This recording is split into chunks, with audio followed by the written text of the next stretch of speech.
ತ್ರೈಲೋಕ್ಯ ಸಂಪದಾಲೇಖ್ಯ ಸಮುಲ್ಲೇಖನ ಭಿತ್ತಯೇ ಸಚ್ಚಿದಾನಂದ ರೂಪಾಯ ಶಿವಾಯ ಬ್ರಹ್ಮಣೇ ನಮಃ. ಯಾಮಾಹು ಸರ್ವಲೋಕಾನಾಂ ಪ್ರಕೃತಿಂ ಶಾಸ್ತ್ರಪಾರಗಾಃ ತಾಂ ಧರ್ಮಚಾರಿಣಿಂ ಶಂಭೋ ಪ್ರಣಮಾಮಿ ಪರಾಂಶಂ.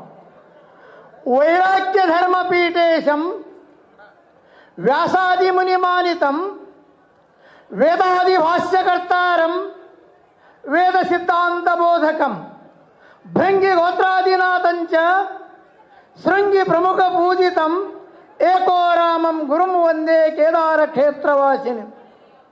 ಪ್ರಥಮತಃ ಹಿಮವತ್ ಕೇದಾರ ವೈರಾಗ್ಯ ಪೀಠದ ಆದಿ ಜಗದ್ಗುರು ಏಕೋ ರಾಮಾರಾಧನೆಯನ್ನು ಮೊದಲು ಮಾಡಿಕೊಂಡು ಇಲ್ಲಿಯವರೆಗೆ ಆಗಿ ಹೋಗಿರತಕ್ಕಂಥ ಸಮಸ್ತ ಗುರುಗಳನ್ನು ಅನಂತ ನಮಸ್ಕಾರ ಅರ್ಪಿಸಿ, ಇವತ್ತಿನ ದಿವಸ ಕರ್ನಾಟಕ ರಾಜ್ಯದ ದಾವಣಗೆರೆ ನಗರದಲ್ಲಿ ರೇಣುಕ ಮಂದಿರದಲ್ಲಿ ನಡೆಯಲಿರುವ ಈ ಶೃಂಗಸಭೆಯಲ್ಲಿ ಉಪಸ್ಥಿತರಿರುವ ಹಾಗೂ ಶ್ರೀಮದ್ ರಂಭಾಪುರಿ, ಶ್ರೀಮದ್ ಉಜ್ಜಯಿನಿ, ಶ್ರೀಮದ್ ಶ್ರೀಶೈಲ, ಶ್ರೀಮದ್ ಕಾಶಿಪೀಠಕ್ಕೆ ಅನಂತ ನಮಸ್ಕಾರ ಅರ್ಪಿಸಿ,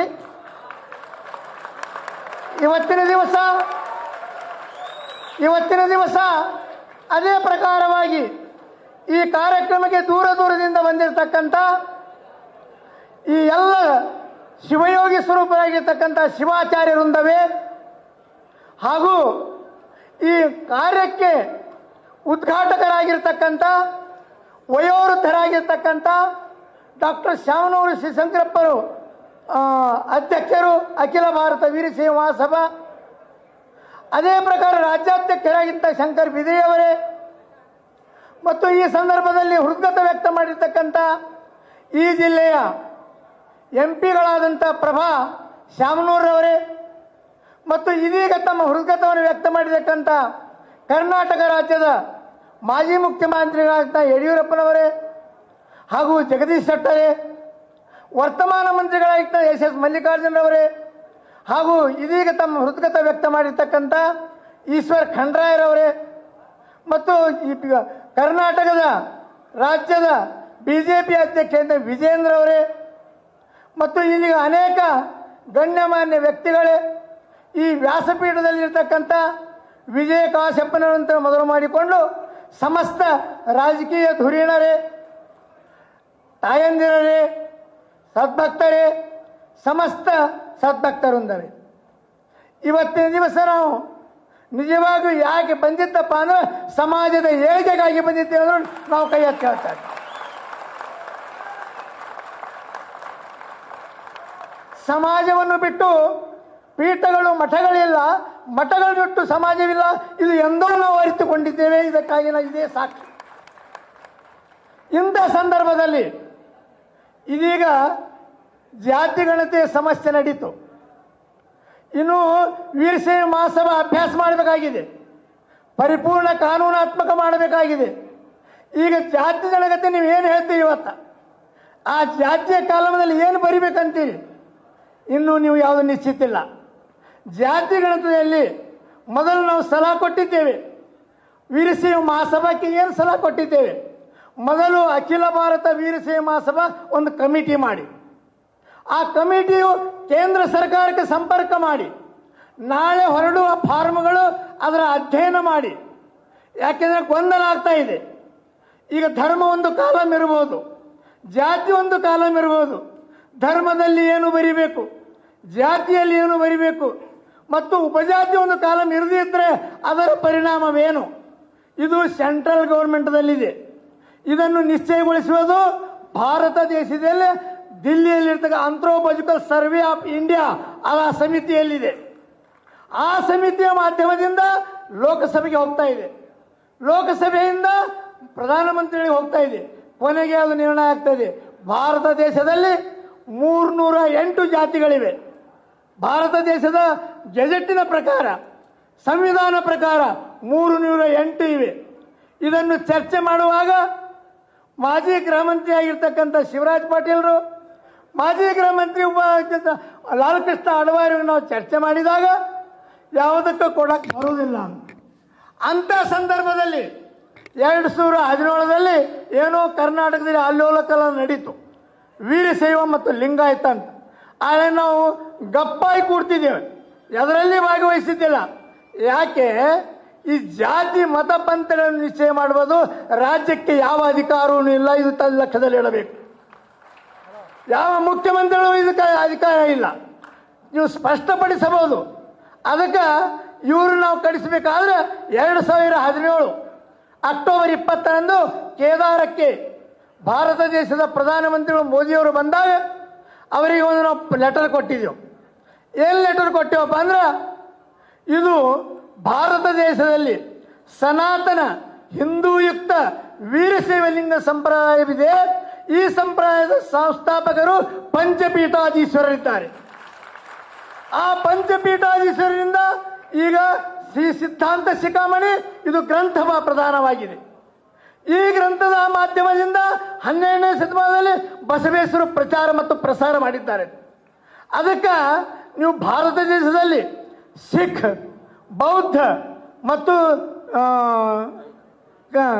ಜೈನ ಮೂರೂ ಪಂಥಗಳು ಹಿಂದೂ ಇದ್ರೂ ಕೂಡ ಅವರಿಗೇನಪ್ಪ ಅಂದ್ರೆ ಹಿಂದೂಯುಕ್ತ ಇದ್ದಾರೆ, ಆದರೆ ಅಲ್ಪಸಂಖ್ಯಾತಂದು ಅವರಿಗೆ ದರ್ಜೆ ಕೊಟ್ಟಿದ್ದಾಗಿದೆ. ಅದೇ ಪ್ರಕಾರ ವೀರಶೈವ ಧರ್ಮಕ್ಕೆ ಲಿಂಗಾಯತಕ್ಕೂ ಕೊಡಬೇಕಂದ್ರೆ ಒಂದು ಲೆಟರ್ ಕೊಟ್ಟೆವು. ಲೆಟರ್ ಗರ್ಭಗುಡಿಯಲ್ಲಿ ಕೊಟ್ಟೆವು. ಹೊರಗೆ ಬಂದು ತೊಗೊಂಡ್ರು. ಅವರ ಕಿವಿಯಲ್ಲಿ ಹೇಳಿದೆವು, ಕಿವಿ ಹಿಡಿದು ಅವ್ರ ಕಿವಿಯಲ್ಲಿ ಹೇಳಿದೆವು ಪ್ರಧಾನಮಂತ್ರಿಗಳಿಗೆ, ಇದು ನಾವು ವಿಷಯ ಕೊಟ್ಟಿದ್ದೇವೆ, ನಿಮ್ಮ PA ಕೈಯಾಗದ ಪತ್ರ, ಇದು ನಾ ಸೀರಿಯಸ್ಲಿ ತೋತೀನಿ ಅಂತೇಳಿ ನಮ್ಮ ನಂಬರ್ ತೊಗೊಂಡ್ರು. ಅದು ಹೋಗಿ 8 ದಿನಗಳ ಕರ್ನಾಟಕದಿಂದ ಬಂತು, ಒಂದು ಲಿಂಗಾಯತ ಅಂತೇಳಿ ಪಾಸ್ ಮಾಡಿದ್ದು. ಅದಕ್ಕೆ ನಾವು ಮತ್ತೆ ಫೋನ್ ಹಚ್ಚಿ ಸಂಪರ್ಕ ಮಾಡಿದಾಗ ಅದು ರಿಜೆಕ್ಟ್ ಮಾಡಿದ್ರು. ಅದಕ್ಕೆ ಯಾವ ಕಾಲಕ್ಕೂ ವೀರಶೈವ ಲಿಂಗಾಯತ ಅನ್ನೋದೇ ಇದು ನಿಜವಾಗಿರತಕ್ಕಂಥದ್ದು, ಇದೇ ಕೊನೆಗಾಣತಕ್ಕದ್ದು. ಶಾಸ್ತ್ರೀಯ ದೃಷ್ಟಿಯಿಂದಾಗಲಿ ಇದು ಲಿಂಗಾಯತ ಆಯತ ಅಂದ್ರೆ ಬರುವುದು. ಲಿಂಗ ಅಂದ್ರೆ ಏನಪ್ಪ ಅಂದ್ರೆ ಲೀಯತೆ ಗಮ್ಯತೆ ಯತ್ತ ತದ್ಲಿಂಗಂ, ಎಲ್ಲಿ ಉತ್ಪತ್ತಿ ಆಗ್ತದೆ ಎಲ್ಲಿ ಲೀನ ಆಗ್ತಾ ಇದೆ. ಲಿಂಗ ಮಧ್ಯೆ ಜಗತ್ಸರ್ವಂ ಎಂಬ ಉಕ್ತಿಗೆ ಅನ್ವಯ ಆಗ್ತಾ ಇದೆ. ಅದಕ್ಕೋಸ್ಕರವಾಗಿ ಅದೇ ಪ್ರಕಾರವಾಗಿ ಪ್ರಧಾನಮಂತ್ರಿಗಳು ಒಪ್ಪಿ ಆ ಕಾರ್ಯವನ್ನು 17ರಲ್ಲಿ ಅದು ಸ್ಟಾಪ್ ಮಾಡಿಸಿದ್ದಾರೆ.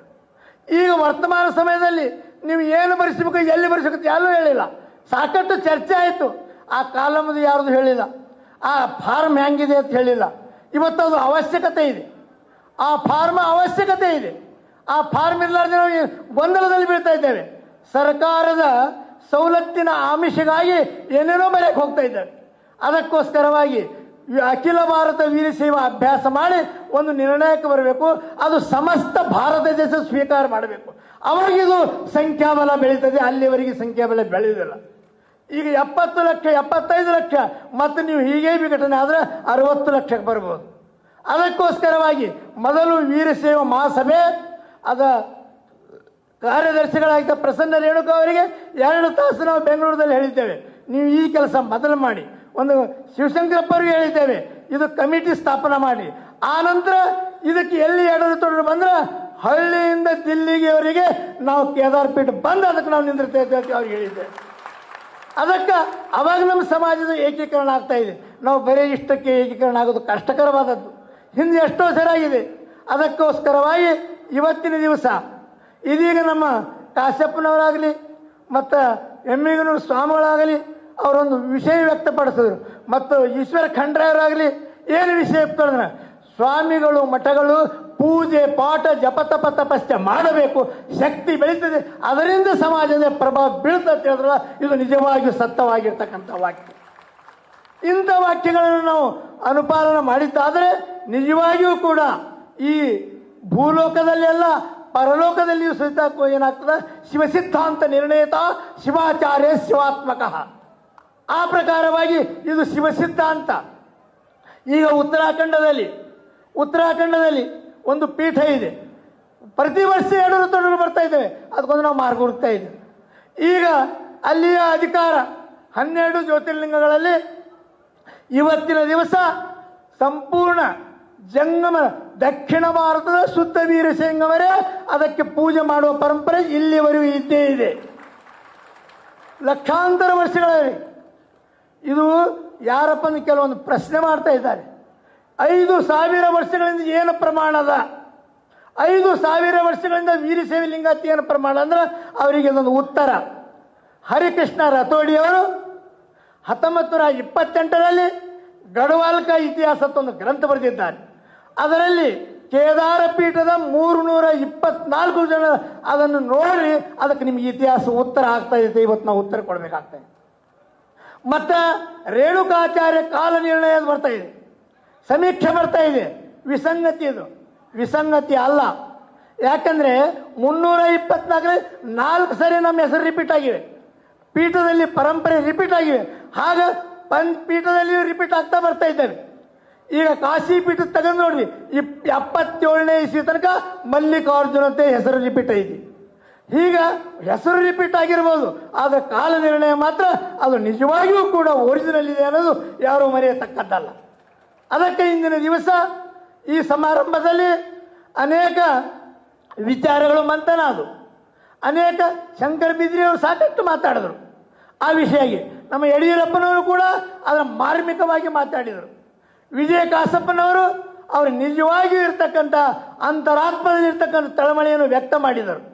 ಅದಕ್ಕೆ ಭವಿಷ್ಯದಲ್ಲಿ ಇವತ್ತಿನ ದಿವಸ ಅನುಭವ ಈ ಪಂಚಪೀಠಗಳಲ್ಲಿ ಸಮಾಗಮಗಳು ಅದಕ್ಕೆ ತಾತ್ವಿಕ ದೃಷ್ಟಿಯಿಂದ ಇದೆ. ಪಂಚಪೀಠಗಳು ಹಿಂದೂ ಒಂದೇ ಇದ್ದು ಹಿಂದೂ ಒಂದೇ ಇರ್ತವೆ, ಭವಿಷ್ಯದಲ್ಲೂ ಒಂದೇ ಮರಿಬೇಡಿ. ಸೂರ್ಯಗೆ ಗ್ರಹಣ ಬರ್ತಾ ಇದೆ, ಗ್ರಹಣ ಬಂದಾಗ ಕತ್ಲಾಗ್ತಾ ಇದೆ, ಮತ್ತೆ ಬೆಳಕಿದೆ ನಿಶ್ಚಿತ. ಇದು ಯಾರೂ ಮರೆಯುವಂತಿಲ್ಲ. ಅದಕ್ಕೋಸ್ಕರವಾಗಿ ತಾತ್ವಿಕ ದೃಷ್ಟಿಯಿಂದ ನಾವು ಅಧ್ಯಯನ ಮಾಡಿ ಈಗ ಏನಪ್ಪ ಅಂದ್ರೆ ಕೇದಾರ ಪೀಠದಲ್ಲಿ ನಾವು ಕೈಯಲ್ಲಿ ವೀರಭದ್ರನ ಹಿಡಿದು ಸಂಕಲ್ಪ ಮಾಡಬೇಕಾಗ್ತಾ ಇದೆ. ಏನಪ್ಪ ಅಂದ್ರೆ ಪ್ರಾಣ ಹೋದರೂ ಪರವಾಗಿಲ್ಲ, ಲಿಂಗದ್ದು ಏನಾದರೂ ಪರವಾಗಿಲ್ಲ, ಪರಂಪರೆಯನ್ನು ರಕ್ಷಾ ಮಾಡ್ತೇವೆ ನಾವು ಸಂಕಲ್ಪ ಮಾಡಿದ್ದೇವೆ. ಅದೇ ಪ್ರಕಾರ ನುಡಿದಂತೆ ನಾವು ನಡಿಬೇಕಾಗ್ತಾ ಇದೆ. ಅಕಸ್ಮಾತ್ ನಡೆದೇ ಇದ್ದರೆ ಅವರದ್ದು ಮೋಕ್ಷ ಆಗ್ತಾ ಇದೆ. ಇದು ಕಟ್ಟಿಟ್ಟ ಬುತ್ತಿ. ನಮ್ಮ ನೀಲಕಂಠ ಜಗದ್ಗುರುಗಳು ಬರೇ ಕಣ್ಣು ಬಟ್ಟವನ್ನು ಉಪಯೋಗ ಮಾಡಿದರು. 30 ವರ್ಷ ಪೂರ್ಣರಾಗ ಪಾಳಿ ಬಂತು, ಉಳಿದವರಂತೂ ಬೇಡ. ಅದಕ್ಕೆ ಈ ಯಾವಾಗಲೂ ನಮ್ಮ ಪರಂಪರೆ ಭದ್ರವಾಗಿ ಇಟ್ಟುಕೊಂಡು ನಾವು ಸಮಾಜ ಕಾರ್ಯ ಮಾಡಬೇಕು. ಸಮಾಜ ಪರಿವರ್ತನೆ ಆಗ್ತಾ ಇದೆ, ಆದರೆ ಪರಂಪರೆ ಪರಿವರ್ತನೆ ಆಗುವುದಿಲ್ಲ. ಆ ಪೀಠದ ಮೇಲೂ ವ್ಯಕ್ತಿಗಳು ಪರಿವರ್ತನೆ ಆಗ್ತಾ ಇದ್ದಾರೆ, ಪೀಠ ಮಾತ್ರ ಪರ್ಮನೆಂಟ್ ಇರ್ತಾ ಇದೆ, ಪರಂಪರೆ ಪರ್ಮನೆಂಟ್ ಇರ್ತಾ ಇದೆ. ಅದಕ್ಕೆ ವ್ಯಕ್ತಿ ಪ್ರಾಧಾನ್ಯವಲ್ಲ, ಇದು ಪರಂಪರೆಯಾಗಿರ್ತಕ್ಕಂಥ ಈ ನಮ್ಮ ಸಿಂಹಾಸನ ಆಗಿರ್ತಕ್ಕಂಥ ಶಕ್ತಿ ಪ್ರಾಧಾನ್ಯವತ್ತು. ಇದು ಪ್ರತಿಯೊಬ್ಬರನ್ನು ಅರಿತುಕೊಳ್ಳಬೇಕು. ಅದಕ್ಕೆ ಇಂತಹ ಸಂದರ್ಭದಲ್ಲಿ ಈಗ ಸಾಕಷ್ಟು ನಮ್ಮ ಡಾಕ್ಟರ್ ಶ್ಯಾಮನೂರವರು ಸಾಕಷ್ಟು ಪ್ರಯತ್ನ ಪಟ್ಟಿದ್ದಾರೆ. ಯಾರಪ್ಪ ಅಂದರೆ SS ಮಲ್ಲಿಕಾರ್ಜುನ ಅವರು ಪ್ರಯತ್ನಪಟ್ಟು ಇವತ್ತಿನ ಈ ಸಮೂಹವನ್ನು ಕೂಡಿಸಿದ್ದಾರೆ. 95ರಲ್ಲಿ ನಾವು ಇಲ್ಲಿ ಬಂದಿದ್ದೆವು, ಪಟ್ಟಾಧ್ಯಕ್ಷರಿದ್ದಾಗ 95ರಲ್ಲಿ ನಾವು ಬಂದಿದ್ದೆವು. ಈ ಸಮ್ಮೇಳನದಲ್ಲಿ ಡಾಕ್ಟರ್ ಸತ್ಯವಜಾತ್ ಶಿವಾಚಾರ್ಯರು ಅದರ ಪ್ರಾಮುಖ್ಯತೆಯನ್ನು ವಹಿಸಿದ್ರು. ಇಂಥ ಸಂದರ್ಭದಲ್ಲಿ ಈಗ ನೀವು ಇದನ್ನು ಮೊದಲು ಮಾಡಿಕೊಳ್ಳಿ. ಈ ಸಮಾಜಕ್ಕಾಗಿ ನಾವು ಹೇಳಿದ ಪ್ರಕಾರ ರಿಸರ್ವೇಷನ್ ನಾವು ಮಾಡಿಟ್ಟಿದ್ದೇವೆ. ಸಮಾಜದ ಸಲುವಾಗಿಯೂ ರಿಸರ್ವೇಷನ್ ಮಾಡಿದ್ದೇವೆ, ನಮ್ಮ ಪೂಜಾ ಪಟ್ಟಕ್ಕೂ ರಿಸರ್ವೇಷನ್ ಮಾಡಿದ್ದೇವೆ. ಅದಕ್ಕೆ ಭವಿಷ್ಯ ಕಾಲದಲ್ಲಿ ನಮ್ಮ ಪರಂಪರೆಯನ್ನು ಮೊದಲು ಭದ್ರ ಮಾಡಿಕೊಂಡು ಅಲ್ಲೋಲ ಕಲ್ಲೋಲ ಆಗಿದ್ದು ಸಹಿತ ನಾವು ಸ್ಪಷ್ಟ ಹೇಳ್ತೇವೆ.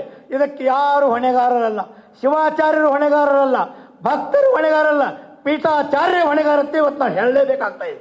ಯಾಕಂದ್ರೆ ಅದು ತಿದ್ಕೋಬೇಕಾಗ್ತಾ ಇದೆ. ಅದು ತಿದ್ದಿದ್ರೆ ಮಾತ್ರ ಮುಂದೆ ಹಾದಿ. ಇಲ್ಲಪ್ಪ ಅಂದ್ರೆ ಮೂಲ ಬೇರುಗಳು ನೀರು ಸಿಗಲಿಲ್ಲ ಅಂದ್ರೆ ಹಣ್ಣು ಬರುವುದು ಕಷ್ಟ.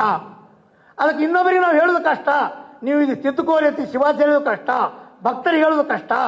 ನಾ ರುದ್ರ ಮಾಡ್ತೇ ಸ್ವತಃ ದೇವರಾಗಲಾರ್ದೆ ದೇವರ ಪೂಜೆ ಮಾಡಕ್ಕೆ ಬರಲ್ಲ. ಅದಕ್ಕೆ ಪ್ರತಿಯೊಬ್ಬರು ಇದನ್ನು ಕೊಳ್ಳಿಕೊಂಡು ಭವಿಷ್ಯ ಕಾಲದಲ್ಲಿ ಅದನ್ನು ತಿದ್ದುಕೊಳ್ಳುವ ಪ್ರಯತ್ನ ಪಂಚಪೀಠಗಳು ಮಾಡಲೇಬೇಕಾಗುತ್ತದೆ. ನಮ್ಮ ಕರ್ತವ್ಯ, ಇದು ಉಪಕಾರ ಕೆಲಸವಲ್ಲ. ಅದಕ್ಕೆ ಇವತ್ತಿನ ದಿವಸ ಈಗ ನಾವು ಭಾಳ ದೂರ ಹೋಗಲಿ ಅನಿವಾರ್ಯ ಇದೆ. ಯಾಕಂದರೆ ಬಿಡಕ್ಕೆ ಬರಲ್ಲ. 53 ವರ್ಷಗಳಿಂದ ನಡೀತಕ್ಕಂಥ ಅನುಷ್ಠಾನದ ನಾಳೆ 6 ಗಂಟೆ ಒಳಗೆ ಬೆಳಗ್ಗೆ ಆಗಿ 12 ಗಂಟೆ ನಾವು ಮುಟ್ಟಲೇಬೇಕಾಗ್ತಾ ಇದೆ. ಅದಕ್ಕೋಸ್ಕರವಾಗಿ ಯಾರು ಅನ್ಯಥಾ ಭಾವಿಸದೆ ನಾವು ತೆರಳಬೇಕಾಗ್ತಾ ಇದೆ.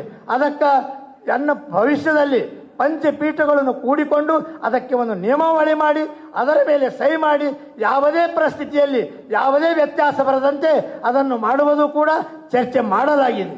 ಅಂಥ ಕಾರ್ಯಕ್ರಮದಲ್ಲಿ ಇದನ್ನು ನಾವು ಸುಲಭವಾಗಿ ಭವಿಷ್ಯ ಕಾಲದ ಆಚರಣೆಯನ್ನು ಮಾಡುತ್ತೇವೆ.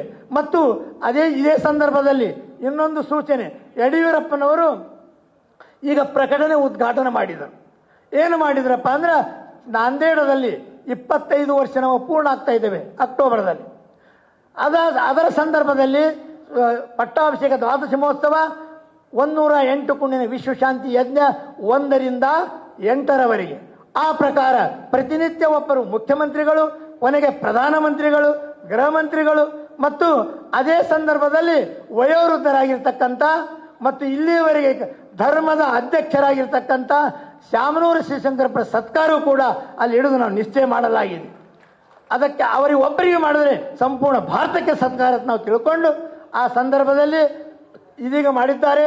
ಅದಕ್ಕೆ ಎಲ್ಲ ಶಿವಾಚಾರ್ಯರಿಗೂ ಭಕ್ತರಿಗೂ ಕೂಡ ನಿಮಗೆ ಇವತ್ತೇ ಆಮಂತ್ರಣ ತಿಳ್ಕೋರಿ. ನಮಗೆ ಯಾವೇ ಬೇಕಾದ ಬರಲಿ, ಎಲ್ಲದರಿಂದ ಅಲ್ಲಿ ಸಮಿತಿ ಸಮರ್ಥವಾಗಿದೆ. ನಿಮಗೆ ಯಾವ ಪರಿಣಾಮ ಮರ್ಯಾದೆಯಿಂದ ನೋಡಬೇಕನ್ನೋದು ಸಮಿತಿ ಸಮರ್ಥವಾಗಿದೆ. ಅದಕ್ಕೆ ಇದೇ ಒಂದು ಈ ಸಂದರ್ಭದಲ್ಲಿ ಈ ಮಾತುಗಳನ್ನು ಹೇಳಿ ಹೆಚ್ಚಿಗೆ ಹೇಳೋದು, ಯಾಕಂದರೆ ಸಮಯ ಆಗ್ತಾ ಇದೆ. ಈಗ ಏನಪ್ಪ ಅಂತಂದ್ರೆ 15 ನಿಮಿಷ, ನಮ್ಗೆ ಯಡಿಯೂರವ್ರು ಹೇಳಿದ್ರು 10 ನಿಮಿಷ ಆಯ್ತು, 15 ನಿಮಿಷ ಆಗಿ ಹೋಗ್ಯವೆ. ಆದರೂ ಪರವಾಗಿಲ್ಲ, ಯಾಕೆ ಇವತ್ತು ಇಂಥ ಮಹತ್ವದ ಸಭೆ, ಇನ್ನು ಊಟಕ್ಕೆ ಹೋಗುವ ಸಭೆ ಅಲ್ಲ, ಅದನ್ನು ನಾವು ಅವಲೋಕನ ಮಾಡಿ ಇನ್ನೂ 4 ಜನ ಮಾತನಾಡುವ ಸಭೆ ಇದೆ. ಅದಕ್ಕೋಸ್ಕರ ಇವತ್ತಿನ ದಿವಸ ಆ ಕೇದಾರನಾಥನು ಜ್ಯೋತಿರ್ಲಿಂಗದಲ್ಲಿರ್ತಕ್ಕಂಥ ಕೆ ಅಂದರೆ ಸ್ವರ್ಗ, ಅಲ್ಲಿರ್ತಕ್ಕಂಥ ಶಕ್ತಿ, ಆ ಭಗವಂತನು ಎಲ್ಲರಿಗೂ ಸದ್ಬುದ್ಧಿಯನ್ನು ಕೊಟ್ಟು ಸಮಾಜದ ಉನ್ನತಿ ಹಿಮಾಲಯದಷ್ಟು ಬೆಳೆಯಲಿ ಮತ್ತು ಇದರ ಶಕ್ತಿ ಬೆಳೆಯಲಿ ಎಂದು ಮನಪೂರ್ವಕ ಆಶೀರ್ವಾದ ಮಾಡಿ 2 ಮಾತುಗಳಿಗೆ ವಿರಾಮ ಕೊಡ್ತಾ ಇದ್ದೇವೆ. ಓಂ ಶಾಂತಿ ಶಾಂತಿ ಶಾಂತಿ.